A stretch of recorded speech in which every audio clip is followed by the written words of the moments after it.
Hi, this is Dr. Gregory Sadler.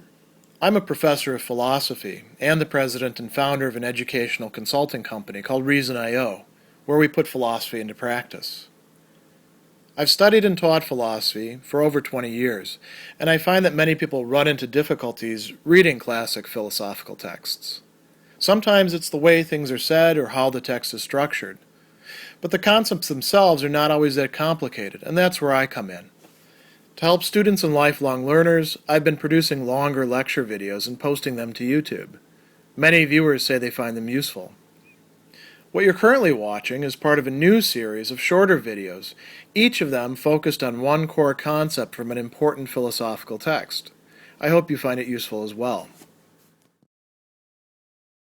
Perhaps the idea that Rene Descartes is best known for is what you see here. I think, therefore I am, expressed in French, je pense, donc, suis, and expressed in his Latin, cogito, ergo, sum. How does he get to that? Well, he goes through a process of methodological doubt, which is summarized in the beginning of part 4 of his Discourse on Method.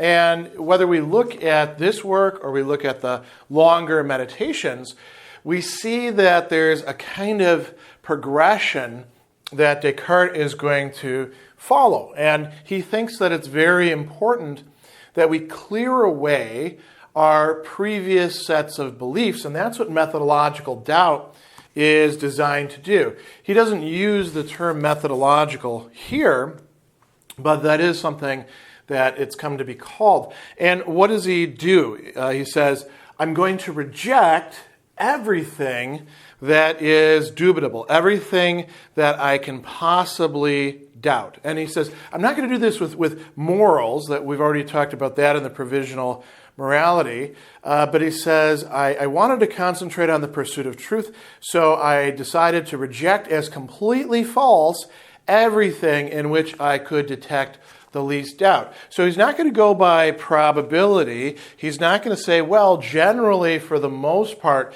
things have turned out this way, so I can rely upon it.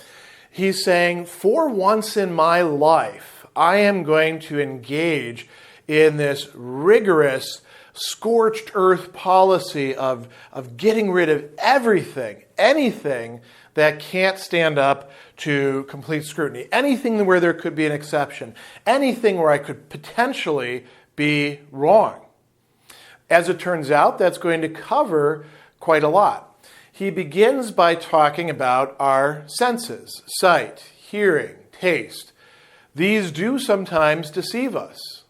Whether it be in sight, he likes the example of looking at a square tower and it looking round in the distance, or, they always love the example of putting a stick in water and seeing it appear to be bent, even though it's not really bent. You might think of the illusion that's taking place right now as you are watching me in a previous moment, one that's now long past, of me talking to you about Rene Descartes, right? That's involving sight and hearing. And the same thing happens with our senses of taste or touch. As a matter of fact, we live in a time in which, because of technology, we have found more and more ways to deceive ourselves about this. Think about food that's not actually wholesome, that we can make taste in certain ways, right? So what is the upshot of this? He says, all right, anything that I've received through the senses,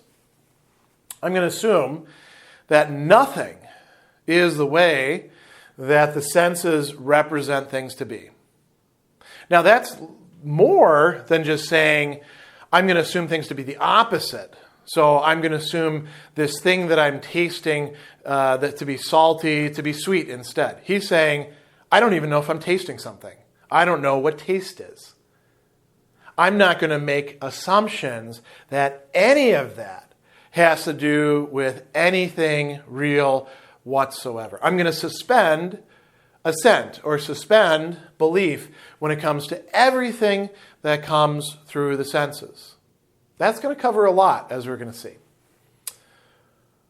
What else? Can we go further with doubt? Descartes, and here's where it becomes very, very radical. Because skeptics had already, suggested in many times that the senses are deceiving, but maybe we could have something just in our mind or in communication or argumentation that would get us beyond that. So he says, there are some who make mistakes in reasoning, even about the simplest elements of geometry. Geometry begins from axioms, and then it proceeds outward through this essentially mathematical reasoning, or if you like, logical reasoning, and everybody should be able to grasp it. And yet we see people making not just dumb mistakes through carelessness, but we see people who genuinely don't get it sometimes.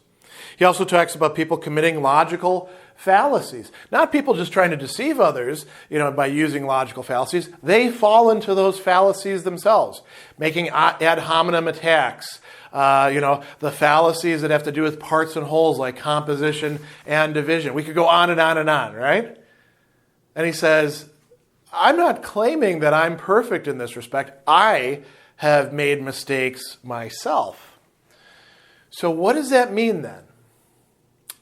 We have to reject all previous reasoning and what we think to be proofs, including not just the things that have to do with, the world of sense, like physics, or, maybe even like, very practical applications in terms of mechanics or cooking or something like that. We have to also reject logic and geometry and mathematics, at least for the moment. He'll bring those back in very quickly enough. But can we call that into question? Now, you notice that's a much deeper level of doubt than just saying, well, sometimes the senses deceive us, so I don't know what I'm getting through the senses. He brings up a third thing, and this might seem redundant to some of you, but it actually does serve a very important purpose in closing off possibilities. He points out that we can have the same thoughts in our mind when we're awake as when we are dreaming. He says they can come to us while asleep without any of them being true. So he said, I resolved to pretend everything that had ever entered my mind was no more true than the illusions of my dreams. And you can say, well, that's probably, covered under our senses deceiving us or making mistakes in reasoning, right? I mean, those are things that entered into our head. But what if we had something that entered into our head and it didn't come through the senses, but it was, things that we could say are sensual. They look like it. What if somebody implanted something in our mind, whether it be through technology or magic or, some sort of supernatural, divine illumination? This would eliminate that as well. Now we see that Descartes has really stripped away so much that we could rely upon. One of the things that he doesn't talk about here that we might also want to bring into consideration is anything that somebody else has told us, whether we learned it in a book or we took a class or we talked about it with them, or it actually was something that we worked out together in conversation, because our senses could be deceived about what the person actually said.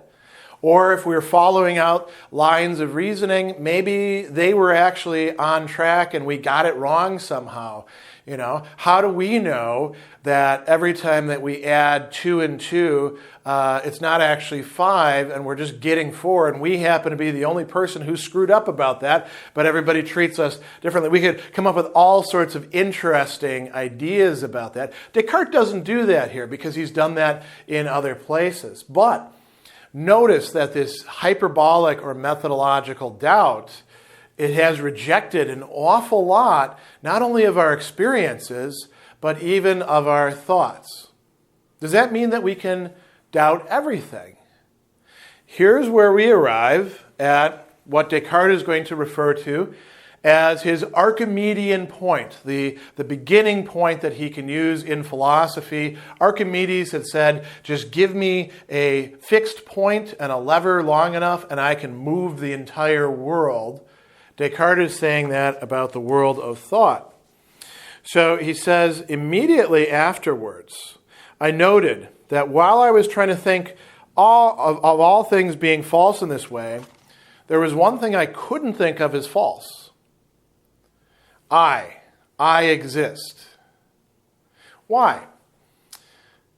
Well, there has to be somebody, something there that's actually doing the doubting. Even if I'm deceived.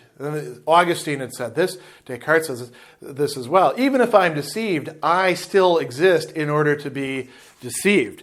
So he says, it was necessarily the case that I, who was thinking these thoughts, had to be something. And observing this truth, I am thinking, or I think, therefore I exist. In French, je pense, donc je suis. In Latin, in the Meditations, cogito, ergo sum. This is often called the Cartesian cogito. That is something that methodological doubt cannot erode or efface. That is one of the limits of methodological doubt. That is something that cannot be doubted. Why not? I mean, you can say, but I'm doubting it right now. Oh, are you? You're doubting it?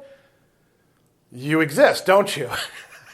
Now, there have been some interesting objections to this, but all of them are really subject to that sort of retort. Who's doing the doubting? What's doing the doubting? Who's talking, right, in that conversation? What does this give Descartes? He says, I could pretend that I had no body and that there was no world. Those are things of the senses, right?